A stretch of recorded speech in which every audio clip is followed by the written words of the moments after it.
सार्वजनिक तौर पर ये लोकमान्य तिलक भी आपके सामने, इनको अगर हम हमेशा याद करेंगे इस त्योहार में तो हम भटकने की संभावना कम रहेगी। एक और कॉलर से बात करते हैं।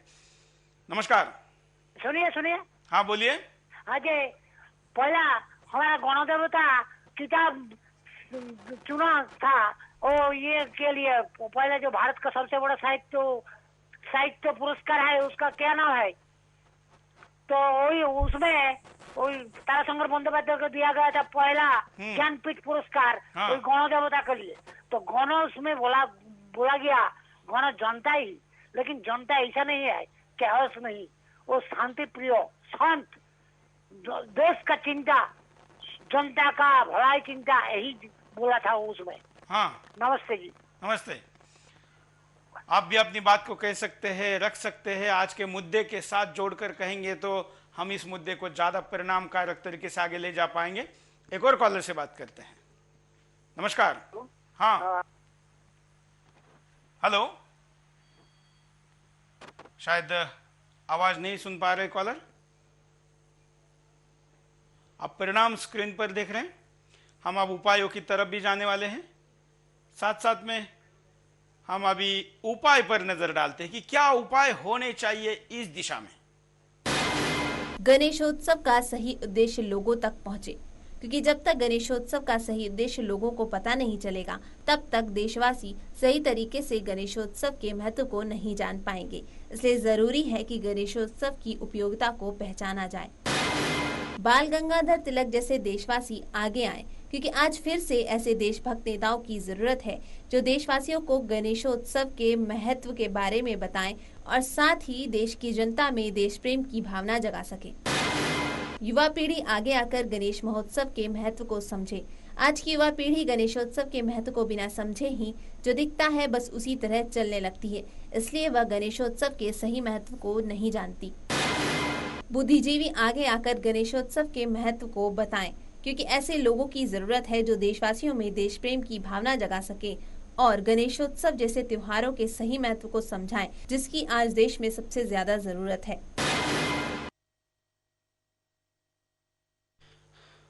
आप भी इस मुद्दे में प्रत्यक्ष रूप से कुछ कर सकते हैं, क्योंकि ये तो मुद्दे हैं, लेकिन इनको जमीन पर उतारने के लिए किसी शरीर की, किसी हाथ पैर की जरूरत है, वो आप बन सकते हैं। कॉलर और भी कई कॉलर वेटिंग में, हम जल्दी जल्दी से सबको मौका देने का प्रयास करेंगे। बोलिए। हेलो। नमस्कार। Hello hello. हाँ बोलिए। हाँ नमस्कार भाई साहब। बोलिए। हाँ, ये क्या है कि गणेश उत्सव एक राजनीतिक पॉलिटिक्स क्यों पकड़ लिया इसने कि बीजेपी के एक हम बांटते हैं, कांग्रेस के हम एक देव को मतलब एक राजनीतिक में डालना कहाँ तक उचित है? बिल्कुल सही कहा आपने भाई। ये तो एक देव एक सामान्य मतलब सबका है। बिल्कुल। राजनीतिक टूल पकड़ करके जनता को गुमराह करती है राजनीतिक। बहुत अच्छा आपने कहा है। आज के आपके इस सुझाव के बगैर कार्यक्रम अधूरा था। धन्यवाद, बहुत अच्छी बात आपने कही है। झाबुआ से। धन्यवाद। झाबुआ से, मध्य प्रदेश से बात कर रहे थे, जहां जितने पॉलिटिकल पार्टी है उतने ज्यादा पेंडॉल लगते हैं, बल्कि कई जगह पर अपक्ष कैंडिडेट जो होते हैं, जो जिनका कोई दल नहीं है, उनके भी पेंडॉल लगते हैं और छोटे छोटे चुनाव लड़ने वाले नेता से लेकर सांसदों तक के भी कई पेंडॉल होते हैं। ऐसे में राजनीतिक दलों में बटा हुआ है गणेश उत्सव, ये लोगों को एक दिशा में लेके जाने का सामर्थ्य कैसे जुटा पाएगा? इसलिए दलों से ऊपर उठकर इसको आध्यात्मिक और देशभक्ति के दृष्टिकोण से देखना जरूरी है। एक और कॉलर से बात करते हैं। नमस्कार। हेलो। बोलिए। नमस्कार सर जी। बोलिए। हाँ, मैं राकेश सूरत से बोल रहा हूँ सर जी। बोलिए बोलिए। ये अपना गणेश त्योहार एक सामाजिक धार्मिक का एक प्रतीक चिन्ह है सर जी। इससे सब एक एकता की होने की भावना भी होती है। जैसे अपने इस्लाम धर्म में ताजिया होता है, हाँ, वैसे अपने हिंदू धर्म में एक प्रकार का एक समूह बनाने का भी, धार्मिक के साथ में समूह भी बनाने का नियम है सर जी। बिल्कुल सही बात है ना सर? बिल्कुल सही कह रहे हैं आप। और धार्मिक तो है ही, इसमें आप जिसमें दुश्मन भी गले मिल लेते हैं, साथ में अपना इनका जो विसर्जन होता है उसमें सब साथ में ही रहते हैं। एक एकता का भी प्रतिचिन्ह भी है सर, साथ साथ। बिल्कुल, धन्यवाद। Okay sir. मुस्लिम भाइयों का जरूर इस विषय में अभिनंदन करना चाहिए कि उन्होंने अपने आध्यात्मिक परंपरा को बदलने नहीं दिया, सालों बाद भी ऐसे बनाए रखा है और नए पीढ़ी को भी इसमें उसी तरीके से सम्मिलित किया है जैसे पहले से हो रहा है। लेकिन गणेश उत्सव के बारे भाग्य में शायद ये बात नहीं है। दुबई से कॉल करके एक भारतीय इस बात को बता रहे थे।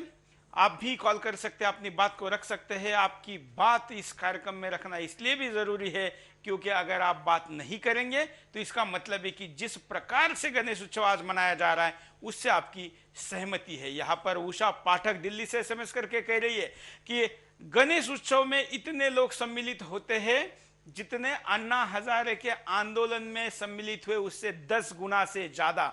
बिल्कुल सही कह रही है आप। अकेले लाल बाग के गणेश उत्सव में कई लाख लोग आ जाते हैं। अकेले दगड़ू शेठ हलवाई गणेश उत्सव, दगड़ू शेठ गणेश उत्सव में पूना में कई लाख लोग आते हैं। अगर हम अकेले महाराष्ट्र की बात करें तो 10 करोड़ जनता एक ही उत्सव में सम्मिलित होती है। अन्ना के आंदोलन में तो कुछ करोड़ ही हुए थे। अगर यहां पर इतना प्रबोधन हो सकता है तो जो 10 करोड़ लोग गणेश उत्सव में सम्मिलित होते होंगे उनके सामने देश के विषय कितने अच्छी तरीके से रखे जा सकते हैं। और हम ये नहीं कह रहे कि आप आपके आध्यात्मिक धार्मिक भावनाओं को दूर रखकर आप इसके लिए उपयोग करें, बल्कि हम ये बताना याद करके आपको दे रहे हैं कि इसका उपयोग या उद्देश्य ही यही था। एक कॉलर से बात करते हैं, देखते हैं उनकी क्या राय है और आप भी अपनी बात को रख सकते हैं। हम आपको उपाय भी दिखा रहे हैं।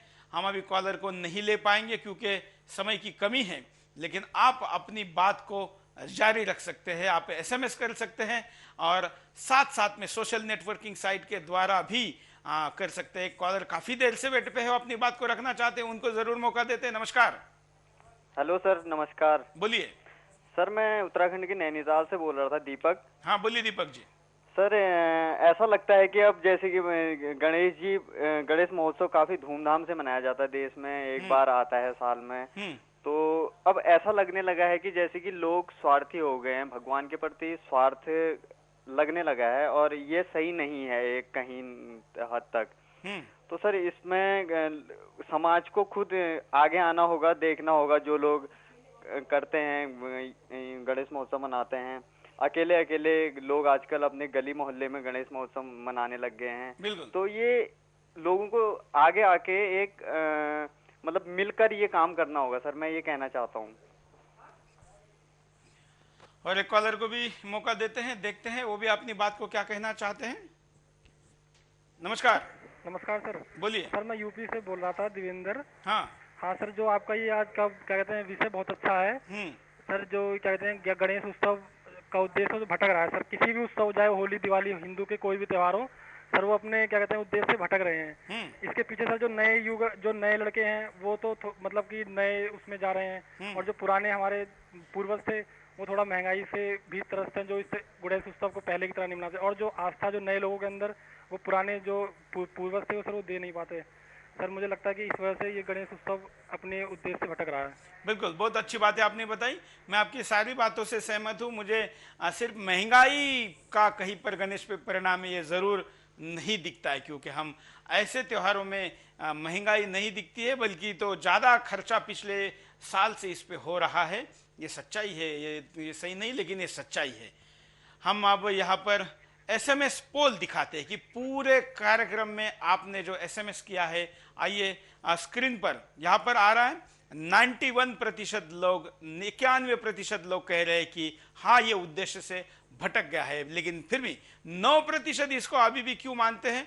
हालांकि मैं इस बात से जरूर थोड़ा सहमत हूं कि कुछ लोग अभी भी अच्छे तरीके से गणेश उत्सव मनाते हैं, लेकिन उनका भी प्रतिशत 9 नहीं है। शायद वो 1% भी 100 में नहीं है, 1000 में जरूर हो सकते हैं, लेकिन उस 1000 के प्रतिशत को हमको पूरे 100% बनाना होगा। तब लोकमान्य गंगाधर तिलक, जिन्होंने कहा था कि स्वराज्य मेरा जन्मसिद्ध अधिकार है, उसको मैं लेकर रहूंगा, और उसके लिए उन्होंने भगवान का सहारा लिया।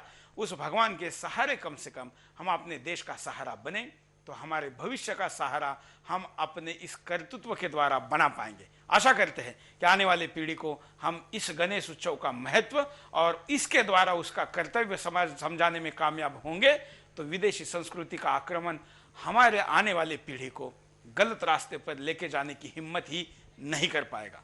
आज के लिए इतना ही। जय हिंद।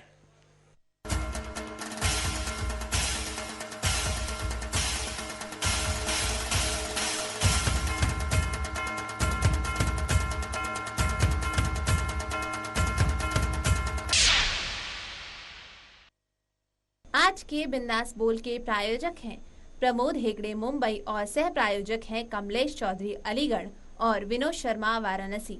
बिंदास बोल को कोई भी देशभक्त नागरिक व्यक्ति अपने नाम या व्यवसाय के नाम से प्रायोजित कर सकता है। संपर्क करें 097182941114 बिंदास बोल @sudarshan tv.com पर।